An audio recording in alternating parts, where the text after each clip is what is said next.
Bueno, y llega esta época del año, uno está deseando que el tiempo acompañe, ¿no? Que el tiempo acompañe justamente. Hay que plantar huevos. Bueno, ya le damos la bienvenida al profesor Marcel Suárez, que es director general de la Comisión del Patrimonio Cultural de la Nación. Profesor, bienvenido, ¿cómo estás? Expectante, mirando el cielo, sí. Movilizándome por los distintos medios de prensa, aunque hay que advertir que yo seré la cara o la voz visible, pero acá hay trabajo de mucha gente. Claro. Hay una comisión honoraria con la que deliberamos hace ya un tiempo cuando se propuso en mayo esta consigna, y a su vez un equipo pequeño de gente, demasiado pequeño, pero es lo que tenemos para coordinar y convocar. En este caso yo creo que con una respuesta maravillosa de la gente de todo el país, para sumarse, y como ustedes decían muy bien, no todas las actividades figuran en nuestra guía porque van llegando a último momento, pero igual, por eso invitamos a que además de la guía en papel, que está en las que queden, si es que quedan, yo ya no tengo más, en las terminales de ómnibus y casas de la cultura, acá en Montevideo, en la terminal Tres Cruces, ya se deben haber terminado. ¿Qué importantes son los logos colgados en la puerta de los lugares? Bueno, nos piden las banderas y en la medida de lo posible hemos tratado de mandar a hacer alguna. Algunos siempre se recomienda que las guarden para el año siguiente. Sí. Ahora yo ando por ahí, me encontré con un gorrito de visera que usé hace 2 años trabajando en la casa de Oribe. Bueno, si toca sol, me pondré el sombrerito. 1825, 1830, bicentenario en todos los pagos. Tú mencionabas, Marcel, ya dije Marcel Suárez, ¿no? Sí, ya lo digo.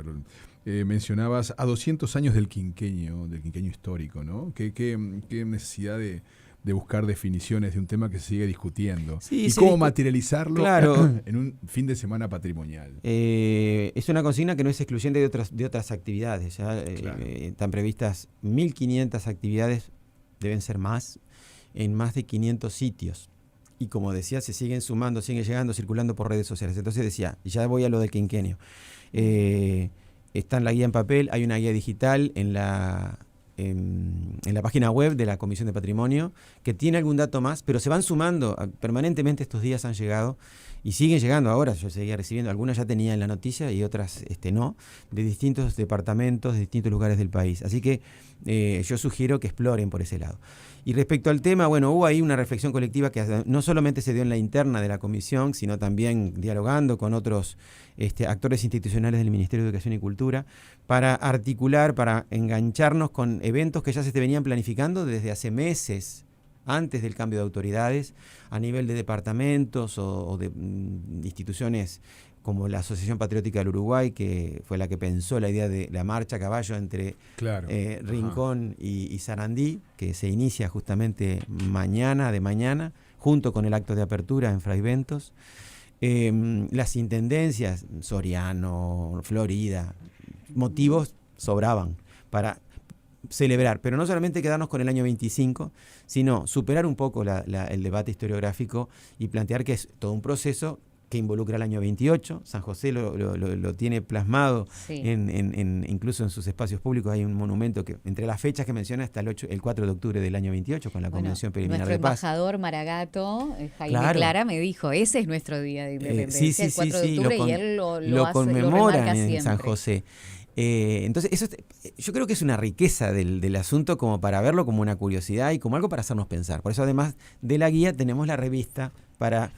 con algunos aportes de investigación historiográfica, pero en todo el país hay gente que investiga su historia local. Entonces, justamente, en todos los pagos decimos por el hecho de que no solamente pasa por los acontecimientos de ese quinquenio en lugares puntuales, con determinados personajes que han trascendido, sino también como, primero, tener en cuenta a los anónimos, a los que no están sus nombres registrados en documentos, pero hay algunas menciones, porque, a ver, acá participó gente, murió gente, hubo una sociedad en movimiento. Pero por otro lado, también es interesante explorar cómo lo que hoy llamamos el Uruguay fue reelaborando ese recuerdo y construyendo una identidad colectiva en base a ese recuerdo, a través de las fiestas patrióticas, los textos escolares, justamente las celebraciones en la escuela, la importancia de la escuela pública en la construcción de identidad con este relato histórico. en base a fechas, en base a personajes. Y bueno, ¿qué pasa con los personajes? Revisemos a los personajes, pero no con un ánimo iconoclasta, sino, por ejemplo, acá un artículo interesante muestra cómo ha sido representado Lavalleja o Rivera, así como se trabajó antes sobre la figura de Artigas, a través de 200 años, ¿no? Al principio no había fotografías, ellos llegaron a ser fotografiados, pero ya viejos, y después hicieron en vida algún retrato y después se fueron haciendo versiones de esos retratos. Entonces, habla de la época del presente. Por ejemplo, el cuadro de los 33 de Blanes habla más de la época de Blanes y su tiempo, que de los propios 33, porque era la sensibilidad que consideraba digno cómo representar ese acto histórico. Claro. Y hoy de repente lo representaríamos de otra manera, bueno, hasta con inteligencia artificial y toda la discusión que ha generado cuando se conmemoró los 200 años del 19 de abril, por ejemplo, ¿no? Entonces va un poco por ese lado.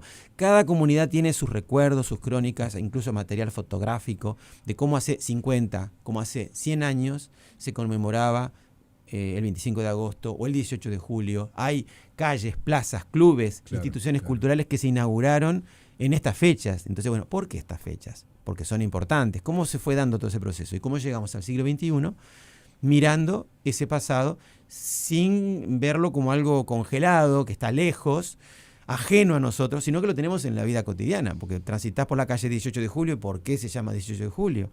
Porque ahora se ha encontrado que el 18 de julio amanece y sale el sol. Exacto. Porque hay un obelisco, y porque está, esa avenida, a ver, ¿por qué tenés una plaza que se llama Independencia? ¿Por qué Artigas? Si es pertinente o no que Artigas lo asociemos con la independencia del Uruguay. Bueno, ahí es otro tema interesante para debatir en el mejor sentido. A ver, ¿por qué te parece tan importante el concepto nación? Hoy en el año 2025, y momentos de globalización, ¿no? La globalización obliga, incluso genera como respuesta en muchas colectividades una exploración de sus raíces. Incluso no solo a nivel nacional, sino, por ejemplo, dentro de una comunidad nacional como la del Uruguay, que tiene es una nación bastante nueva, aunque el concepto de nación, digamos, también es relativamente nuevo, así como lo entendemos desde más bien del siglo XIX. Por algo se trabajó tanto desde la educación, como decía yo, ¿no? Imagínate, siglo XIX, segunda mitad, había blancos, colorados matándose en las guerras civiles, llegaba una población migrante diversa y muy, muy numerosa para lo que era la pequeña población que todavía hoy tiene el Uruguay. Sí. Entonces, desde la educación pública había que a toda esa diversidad darle un formato, ¿no? Un sentimiento de pertenencia que nos uniera. Entonces, se va construyendo ese relato y muchas comunidades lo han incorporado y lo tienen muy naturalizado. Pero no es natural, es un producto cultural, es una construcción colectiva que se hace muchas veces desde la escuela, desde las instituciones públicas, desde la intelectualidad. Y ahora hacemos, una excusa tenemos con la cifra redonda para reformular, pero no con un ánimo destructivo, al contrario, sino para enriquecerlo, para hacerlo más cercano a nosotros y darnos cuenta de que lo tenemos mucho más a nuestro alrededor y dentro de nuestra vida cotidiana de lo que creemos. Uno piensa, viejeces, como decía Miguelito, el amigo de Mafalda, ¿no? No son viejeces, son viejeces, pero que tienen mucho que ver con nuestra forma de hablar, con nuestras costumbres gastronómicas, como decimos hace un rato. Sí.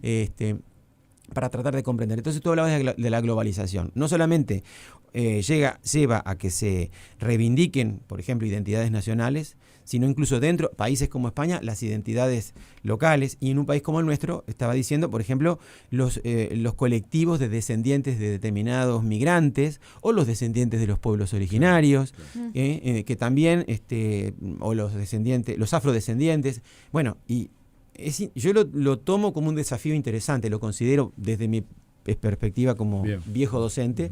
Sí. Son cosas que no hay que esquivarle el bulto y hay que aprovecharlas como insumos para la reflexión colectiva. Sí, son puntos muy importantes esos que decías, ¿no? Nuestros pueblos originarios y también toda la afrodescendencia que fue generando también esa mixtura con todos nosotros. Claro, por eso cuando ustedes ven la imagen... No solamente los europeos. Claro, cuando ven la imagen... los barcos que llegaron. Exacto, no descendimos solo de los barcos. No. Pero si uno mira la imagen que se seleccionó, que se hizo desde INPO, para esta edición, aparece un mapa del Uruguay formado por varios rostros. Y ustedes van a ver rostros de distinto color de piel, de distinta condición social, que a su vez se basa en una obra de arte, porque ahí la literatura y las artes visuales juegan un papel muy importante, en la construcción de cómo uno dice, desembarco a los 33, pumba, te sale el cuadro de Blanes. Sí, Y bueno, Blanes los bañó, los afeitó, los iluminó, los dispuso, compuso una escena.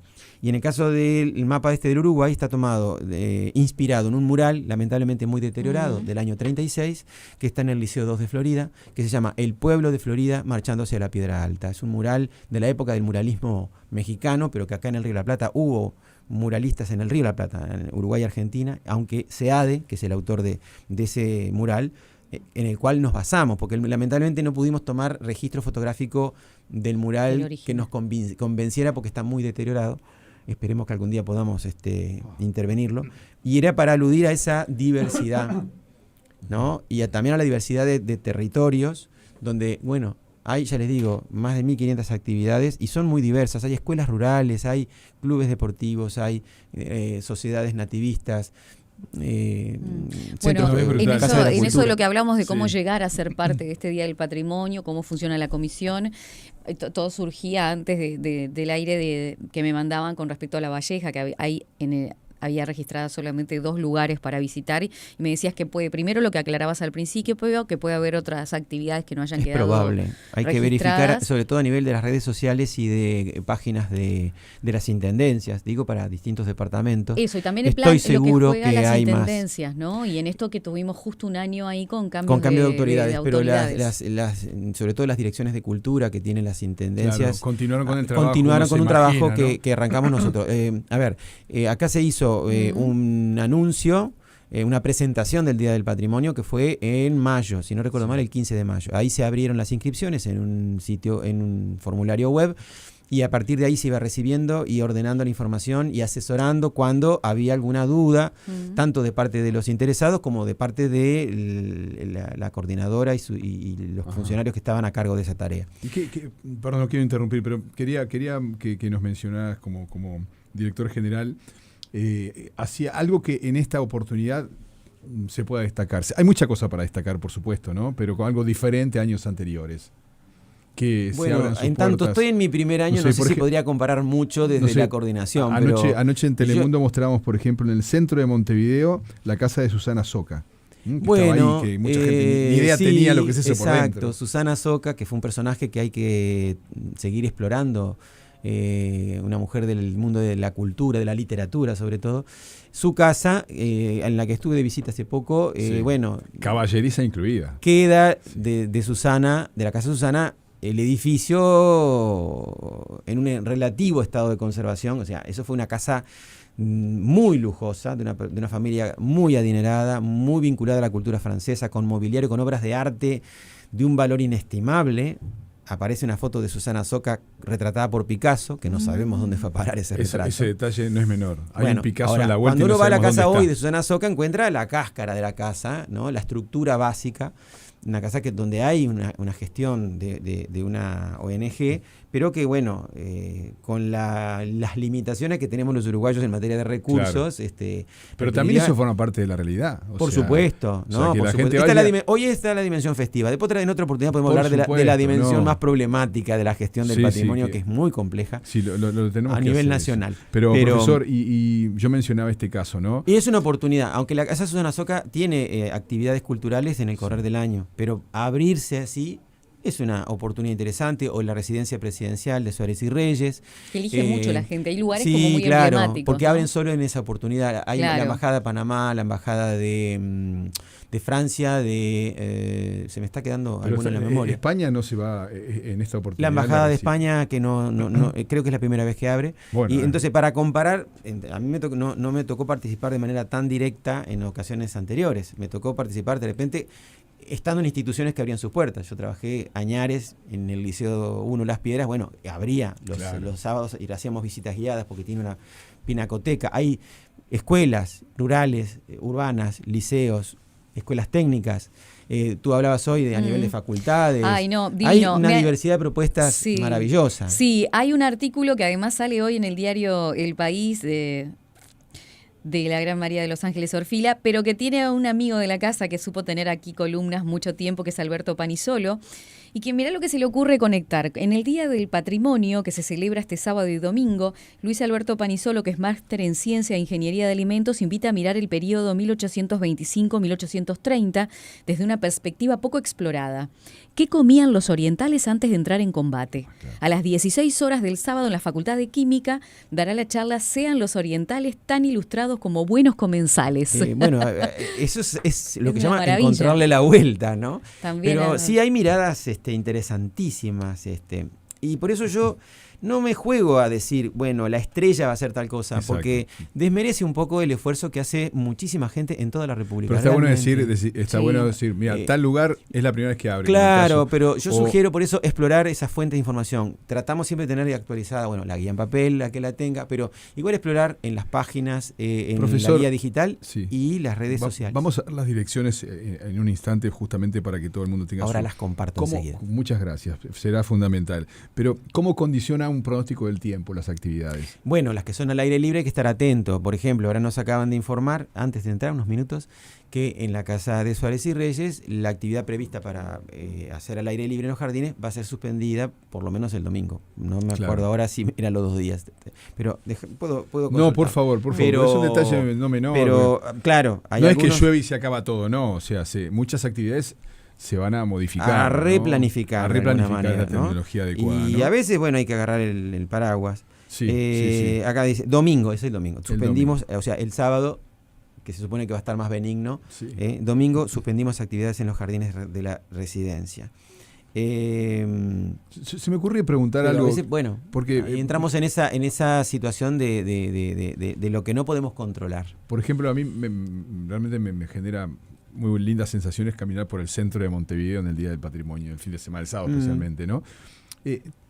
¿Se han visto tentados o se ha manejado la posibilidad de que, teniendo en cuenta que es un éxito tan grande el fin de semana del patrimonio, que sea más de una vez al año? ¿Eso se evalúa, ustedes que están en el tema? Yo no lo he considerado y no se consigue. Me aterraría en lo personal porque da mucho trabajo. Bueno. Ayer me decía una compañera, porque yo le digo, se rompió el caño. O sea, porque siguen llegando noticias, claro, ¿no? Se rompió el claro. caño.